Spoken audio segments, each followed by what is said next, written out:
Views and opinions expressed on this program are solely those of the host and guest and do not reflect the opinions or policies of the station, its owners, or its advertisers. Welcome back to another edition of the Carolina Cabinet.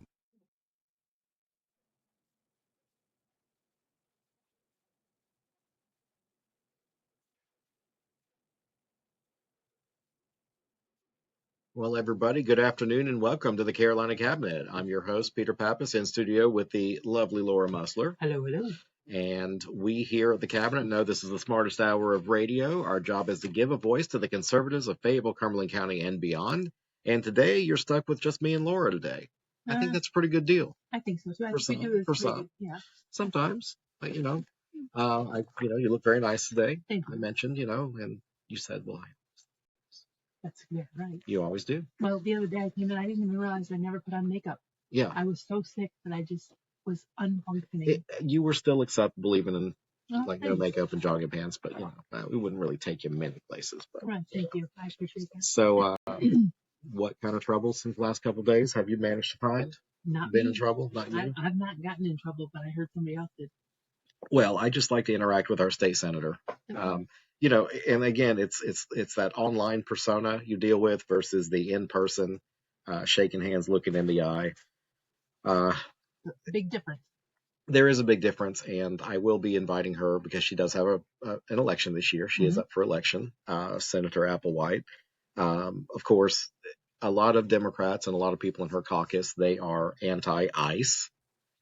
So they play the narrative of, they're getting veterans, they're arresting citizens. And the first post she put within 24 hours was, she says, Latinos can be citizens. I think so. Yeah. Yeah. I was shocked or not shocked at that. I'm not sure. I wish I knew a family like around me that was a family of immigrants. I don't know. Mm-hmm. Like, do I know any immigrants in my family? I mean, I don't know. I'm not sure what immigration looks yeah, like. I was going to say, wait a minute. Isn't your family an immigrant? Yeah, pretty much. Yeah. Our story starts in 1968. That's it. Okay. But of course, we're on stolen land. Whatever. Conquered land. Every piece of land in the entire world is stolen land. Was from somebody else. That's exactly. Well, it's kind of like, is that blood money? Yeah. You know any money that doesn't? The United States currency, there's a high statistic that how much percentage of it has cocaine. So anyway, so it's all over. Yeah, it's all over. But anyway, so the narrative is, first of all, that we're anti-ICE because we are, and to me, it's like accidentally sweeping out veterans and citizens. Okay. I don't believe that. And I'd like to know who that is. Yeah, if somebody's ever been swept up and not released like right away, I'd like to hear their story. Right. Well, and I contend as well that, if the federal government is violating people's civil rights, where are the lawsuits? Right. Where is the actual legal outrage? Where are the, excessive force complaints and things? Because you can sue for those things. Right. I mean, they are not immune. Did you see the latest video that just came out like yesterday or the day before? Where the people surrounded the ICE the ICE truck because they were scoping out a guy that was grabbing women by literally by the kitties. Yes. Okay.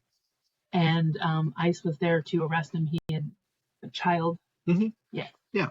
He was 19 years old and grabbing young teenage girls, and they were blowing whistles and screaming at him so that he got away. Look, the narrative of these people are just poor farmers, and that was the other post that the senator made, again in line with her caucus. So it's not. I don't feel like it's her.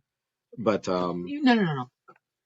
What? There are things that my caucus does that I don't post because I don't agree with them. Well, to me, it was a portrayal of, enjoy if you like ice, then enjoy your expensive strawberries in the spring, summer. So basically, it's okay to let illegals in the country to be your slaves and clean your toilets, but that's what they say. So what do we? Where's the moral high ground? There. Did the Democrats possess something I didn't know about? That, whatever. So, all right. Well, let's see. What else did I do? I like strawberries. And, the thing about the produce being more expensive and all, we are going to see expensive produce in the next few months because every year we see the seasonality when we go to the grocery store. That's what you see. they can't grow lettuce in a certain region of the United States, they move it to the Midwest or Arizona or then back to Florida. So But I will say there is such thing as called a work visa. Yeah, and many agricultural firms use them. That's exactly right. So it's not like we're not, if we can't have illegals here, then we're not going to have work farming people. That's not true. No, it doesn't mean automatically we're going to lose all the people picking our farm, our crops, I guess. Or cleaning our toilets. Yeah. I know how to do my own, so I just choose not to. I got a guy. Yeah. I was going to say, you clean your own toilet, really? Or you have somebody I have been known to clean my own toilets. Yes, ma'am. I do know how to do these things. It's kind of like I know how to change the oil and change the brakes on my car. I just don't. Right. Because, I can do other things instead. So last night, I was cooking dinner, and I basically logged into YouTube for the Cumberland County and watched. I forgot it was on, otherwise I would have had it on. Well, it was a regular meeting for the guys last night. It was, and then or the guys and ladies, I say. So I ended up. Who are the guys and ladies that you're talking about? So you're talking about county commissioners. Thank you. Just for those people that don't know. So Chairman Deviere, yes, I'm doing that now, ma'am. Okay. Yeah, you see how I get ordered around everybody. I asked you before we started, though. No. That's just what I do. I gotta. Look at there. See? I gotta make it look like that. You're in charge. See, somebody's here. Hey, Royal. So okay. So state of the county. Chairman Deviere gave that address yesterday or last night. The rest of the commission was silent. They just let him, as the chairman, give this thing. There was a lot. It sounded very expensive. Now, there was clean water and infrastructure discussed concerning filtration systems for Grace Creek Elementary. What's that? Okay, so they talk about for the Grace Creek Elementary schools that they're going to put a water filtration system in. But I actually own a home out. And it's very, very expensive to put a water filtration system. I didn't do anything wrong. I didn't put PFAS in the water. I'm using well water because that's where we live. Right. Why do I have to come up with tens of thousands of dollars to fix something that somebody did to us? Why shouldn't Chemours, DuPont, whatever they want to call themselves today, be paying for us individuals to put this on our own homes? I agree. So from what I understand, there's lawsuits for Chemours and DuPont right now, but that can take years. So the county in the last several years has tried to be proactive and say, look, no matter what the lawsuit does, we need to work on getting the infrastructure of what do they call it? Filtered or safe drinking water delivered to our house for a while. Exactly. Like, the levels are no longer on the goal. Well, they want regulated, clean drinking water is what the county wants, but they have to lay in the infrastructure. Now, what we were discussing, or what was discussed last night, there's been over $260 million committed to bringing the water lines, but that won't mean they're going to hook up to your home. Right. So, absolutely. But that's just like any place else. They'll make the water available. You don't have to. You can drink PFAS. But I didn't put the PFAS in the water. Right. Shouldn't the company pay for it? I agree they should, but the county's not. See, that's the disparity between the lawsuit and how it's going to shake out. I agree. Hey, I'm not arguing that at all. But the way utilities work is they bring it to your street. It's up to you to go get it from the street. So the other topic was education and workforce over 15 years. So Chairman Deviere, he made the claim that the first board in 15 years to fully fund the school system. Okay. So now we're going to be bringing Chairman Deviere on next Wednesday, same time, 2 p.m. And we want to find out details of this because to me, last night sounded expensive. That's based on what you said. Based on what I saw and based on what little bit of knowledge I may or may not have about the county. I'm guessing bonds are coming. I would hope so. So caring for the unhoused community, which is homeless folks, they're talking about expanding emergency shelter. They've invested millions in nonprofit partners, which I seriously disagree with. I think that we need to be investing in auditing these nonprofits. Agreed. I think we need to be auditing these co-ops We need to be auditing the nonprofit organizations, all of it, because everywhere else in the country, they're having fraud. And so maybe we can fund an aquatic center with the money that they're defrauding from or give it to people who actually do and stuff. I think like that little Terry girl who does with the blind. Yeah, we need to have Miss Thomas back on here.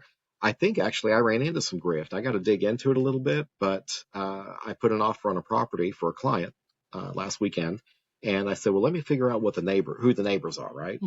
And there was a duplex next door, and I looked it up, and the owner was some nonprofit based in Raleigh and here. Well, supposedly had offices here. I called both numbers. Nothing. It's supposed to be for people with developmental disabilities, and I didn't see any activity at that location either. So it's in our backyard. No, it's in our front yard. It's all around us because I stumbled in some grift too. Just because your organization says nonprofit doesn't mean you're an angel.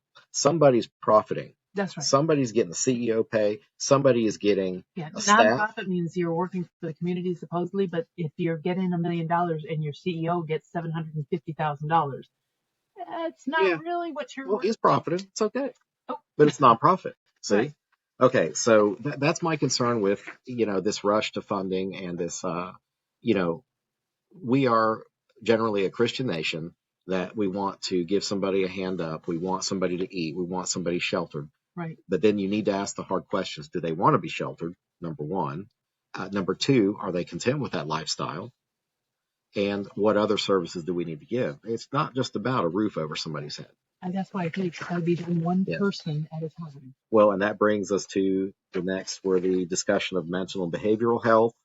There was a partnership with Alliance Health mentioned, as well as Cape Fear Valley. Of course, they did partner with Cape Fear Valley and Methodist with the new medical school, so that Chairman Deviere's assertion that we are going to train and retain doctors here.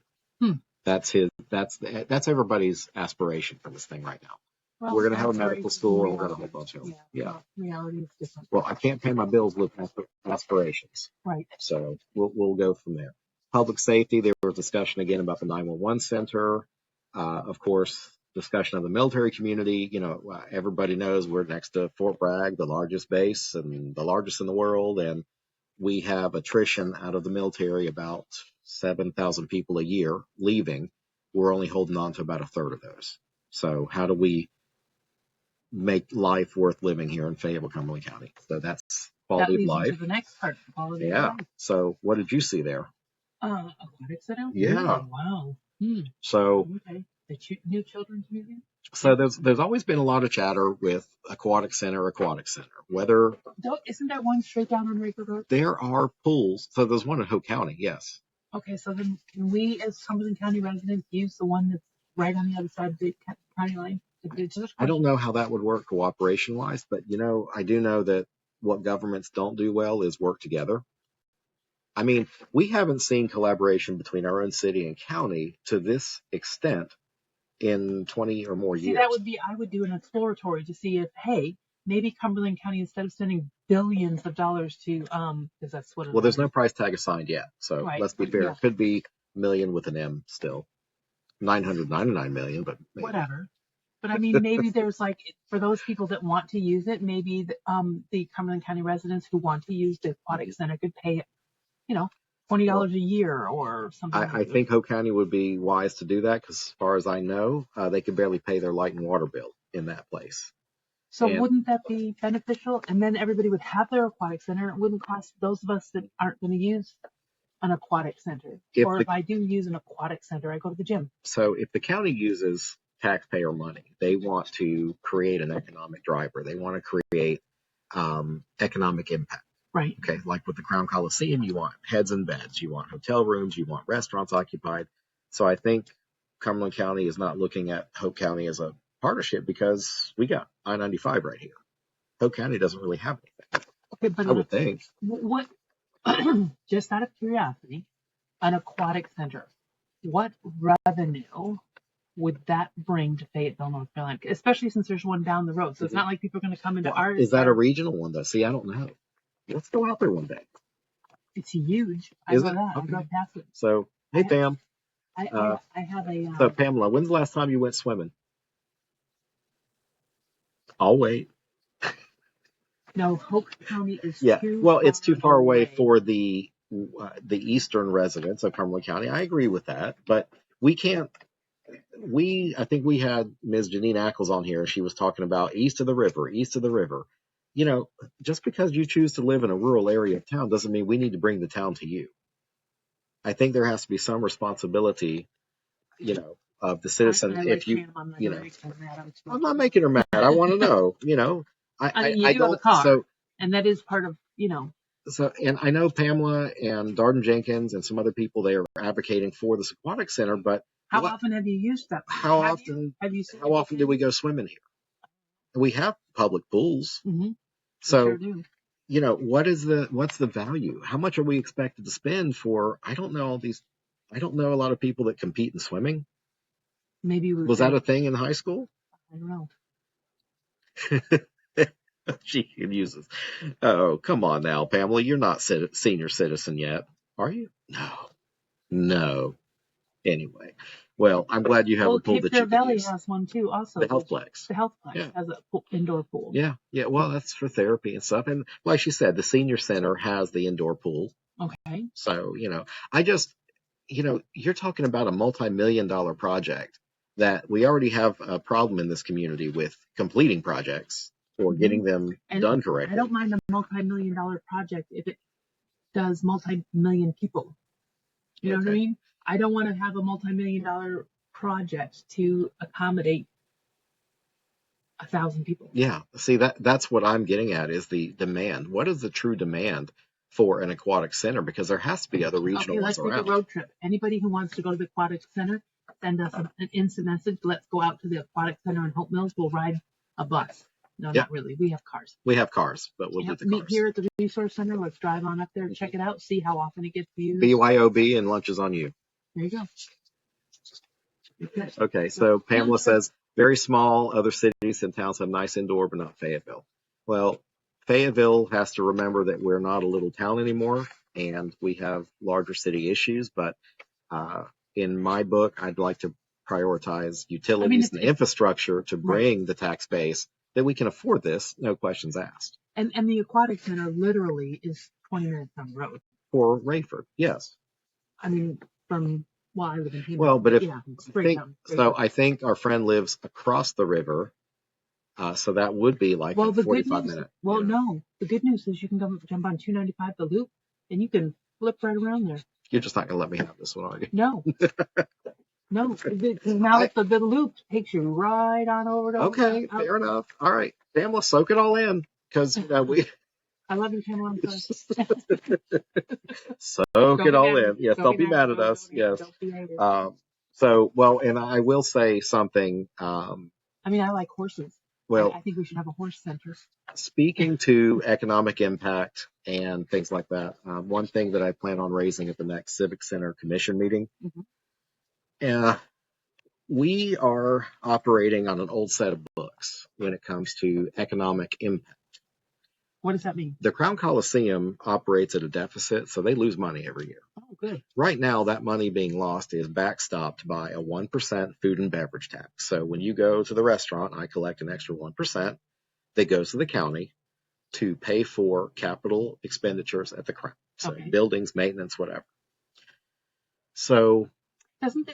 question.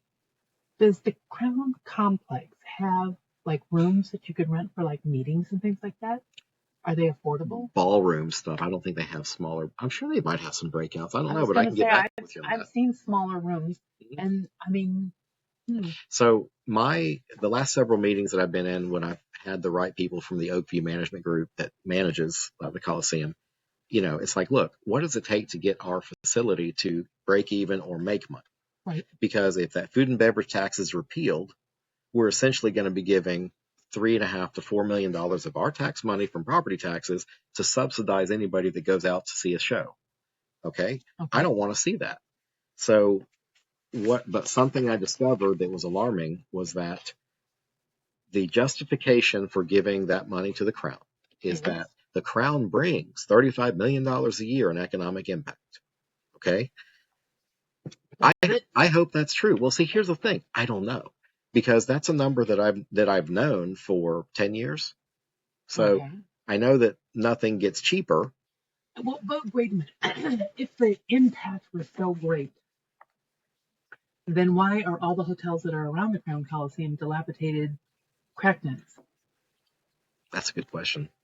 Because I would think if I was bringing in $35 million a year and I was an investor of a hotel, I would build myself a really nice hotel next to the Crown Coliseum, because there's so many people coming there. I don't see it. Ideally, we'd like a convention center type hotel like the Embassy Suites. But again, you've got a whole area that is downtrodden sort of right now. Now, they are making an effort to establish a different corridor, to put some overlay districts there so that for zoning and keeping it to make it look good. Time will tell. I was going to say downtown, nothing. I love downtown, love going downtown, la, la, la, la.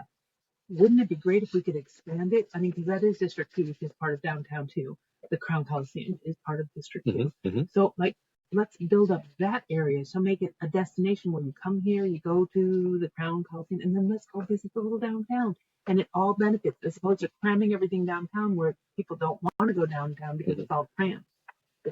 Well, I will make one note. I have been through the downtown several times since the new police chief took over, and I will say there is a much more police presence down there. Yeah, well, the new police very chief pronounced. ain't going to be a police chief much longer.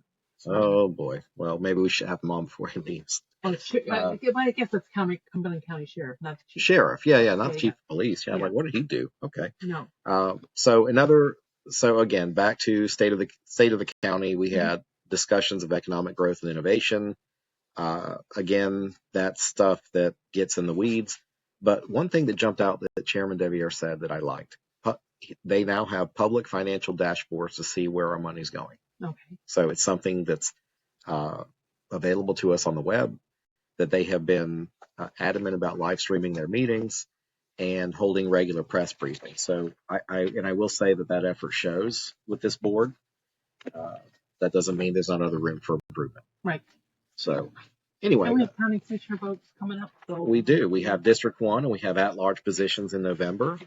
There will be 2 Republicans, 2 Democrats for the 2 at-large seats, and then there's no Republican running for District 1. So the people who won their primary, Mr. Evans and Mr. Evans. I know Charles won, but you know what? I got that backwards. Charles is running for at-large. Oh, is he? So he's going to go up against the 2 Republicans. And then Sheila Cuffey and Glenn Adams are the ones that are advancing to November, and they don't really have to spend much on a campaign because they're pretty much in. Yeah. Congratulations to them. So one nugget that I've seen over and over, and it's a warm in your heart soundbite. We fully funded the schools. What does that mean? Well, let's break that down. The schools are always going to ask for more. Mm-hmm. If you give them more, then they're going to start off at the more number from last year. Mm-hmm. They're not going to be incentivized to cost cut or run a better, more efficient, because every government agency we know just gets better with more budget and more time. I think schools should be funded based on performance. Absolutely. They should compete. That's what an opportunity scholarship is breaking away to make. So Cumberland County has lost over 1,200 to 1,300 students in the last couple of years. That specializes in opportunity scholarships to come in and like do a class or invite people in so that they actually hear what it is. Because when as soon as somebody says opportunity scholarships, people say, "Oh, that's taking away money from the public." The students, yeah. And the students, but that's not true. No. It's actually giving the money to the students to pick the school that they will excel in. The fact is, the school doesn't get money until a couple of weeks into the year when they actually count how many students are there. Right. Then they're paid based on the number of heads in the seats. But here's the thing. It can be done quarterly, though. Well, if you switch schools or something like that, your money is there. And it should be at least twice a year. It's only once right now. What was I going to say? I'm going to bless you. The opportunity scholarship does not take away funding from the public schools. It wasn't given. Oh my gosh. You weren't going to get the funding if the kid wasn't in your school. Right. So it just doesn't, that's a moot point. Now, my problem is fully funding those schools. Is our school board incentivized to stand up to public pressure and close schools? Because we have 12 to 1,400 students fewer in our system now. Imagine, that's a whole high school. Okay. Imagine Terry Sanford being wiped off. That's how many fewer students we have system-wide. Hold on just a second, if I may. So we have 1,400 less students, but does that mean that each class has a lesser amount of students so that the teachers can pay attention, so that possibly their scores go up? And maybe the classes were so overcrowded before that's why we have kids that are failing. Yeah. So see, to me, we're fully funding something that needed to be shrunk to begin with. So we fully funded to the level that they're operating now. So did we just fully fund ghost schools, basically? I don't know. And I don't believe that you can't close Reed Roth's Classical and E.E. Smith and absorb them in. Where are the teachers going to go? They're going to go with the students. The excellence doesn't come from the four walls they sit in. The excellence comes from the teachers and the environment that's fostered by those people. Reed Roth is a classical school. So right. Let's say we close Reed Roth, the classical school, which I'm for. I like classical schools. And the students get absorbed into the regular school. Right. They're missing out on fantastic education because, did somebody say they're going to get rid of the classical program? Where's the classical program? They can do it in another building. Can they? I don't see why not. Will they? Reed Roth was not a classical school in its whole career. It was just a regular high school up until, I want to say, within the last 20 years. I understand that, but once it became a classical school, the kids there at that classical school do exponentially. Is it a school of choice? You kind of have to apply to get into it? Yes. Well, and there you go. So you can apply to get into the school that's now located on XYZ I just want to make sure that the classical school doesn't go away, because the classical, it may go to another four wall, but the classical school program needs to stay, because those kids that go there do exponentially better than the kids that Or you can close the classical school and you can give them opportunity scholarship and find a private school that meets their needs. Okay. Because, so one of the problems with public schools is that Leandro decision that basically said public schools have to be fair and have to give everything to everybody all the time. That has hamstrung our public schools with requiring them to have all these, and they're not keeping up. We had Leonard Bryant talking about taking a lawsuit against the schools because there's certain kids with IEPs and other things that are just falling through the cracks. So it's not necessarily a factor of they don't have the money, but so imagine if we had 6 fewer schools and Leandro is saying they must all be equal. That's 6 fewer schools to focus on. Okay, let me ask you a question. What's wrong with Reed Roth School? Because I don't know. I think it's just an old campus. So? Well, there's a couple of factors. It was number of enrollment, and it was the facility and how much it would cost to maintain it. So it's a whole ball of wax. Building, or what are we going to do with that space? They're probably, so reuse on a school building, who knows? They might just sell the property. It belongs to the county school system. So they could give it back to the county to sell as surplus property, or maybe they could put offices. I don't know. But see, the whole point of closing these schools is twofold. It's the lack of enrollment, and it's too expensive to maintain all these schools. We had an $800 million bill to upgrade them. And I think they can get it down to 400 if they close. Okay. See, I don't follow the school stuff anymore. Well, we're going to be inviting Jackie Warner and some other people on the show, so I want some insight from our school board. I mean, we have some good people on there, but I don't want them afraid. I want them to run like they don't care to get reelected.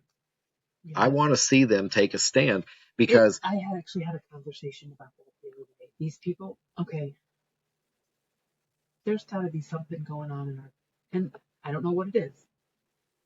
But if you think about it, our county commissioners get paid how much a year? Mid-20s. Okay. Yeah. These people are spending over $100,000 to get elected to a position that pays $20,000. Something, the math ain't math. Okay. Well, I mean, it's contributions and things. I mean, that's not a mystery. I mean, I didn't spend that, so full disclosure. I mean,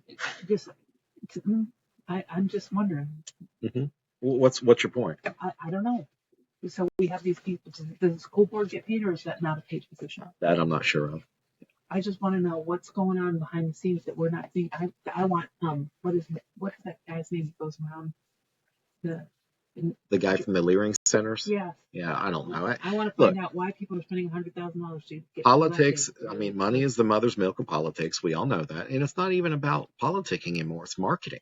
Who's got the better message and how to get it in front of 300,000 people in Cumberland County? I don't see.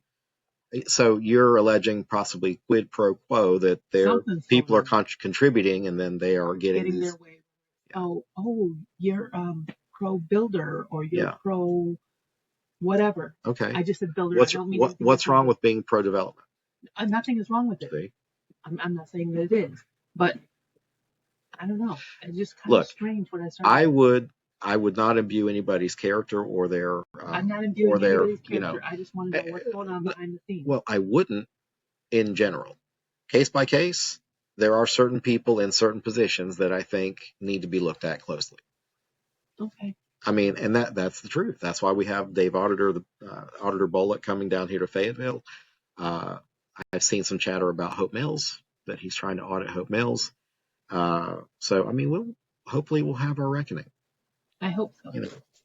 We just need to figure out, do we have citizen, what happened to the citizen politicians and doing what's good for your community? That doesn't exist anymore. Oh, I understand that the state level or federal level or whatever, but here in our community, I just, like I said, $100,000 to get voted for $20,000. Game over. Weird.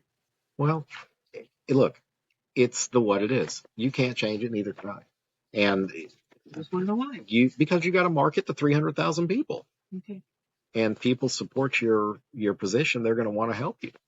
One person gave me a campaign contribution, and I was very appreciative. And you know what he told me? He looked at me and said, "It shouldn't cost you money to run for office to help us." And that's it. To me, it's as simple as that. Is that people in the community should support. I'd say, hey, when I get this thing in front of you, I need you to vote this way. And you know what I would say? Well, it'll be looked at like anything else. Thanks. That's all. Maybe if you have character. Okay. But people of low moral standing, like we do have some people, we have people that haven't even filed finance reports from their first time running in office, and this is their reelection. Really? Yeah. Go through and look at county commission, city council. There's a level of just whether they don't care, whether they don't know, which is abhorrent. But if you don't know, and you're running again. You don't look. First of all, some of these guys can't even form coherent sentences. Okay. I know. I'm not. I'm just saying.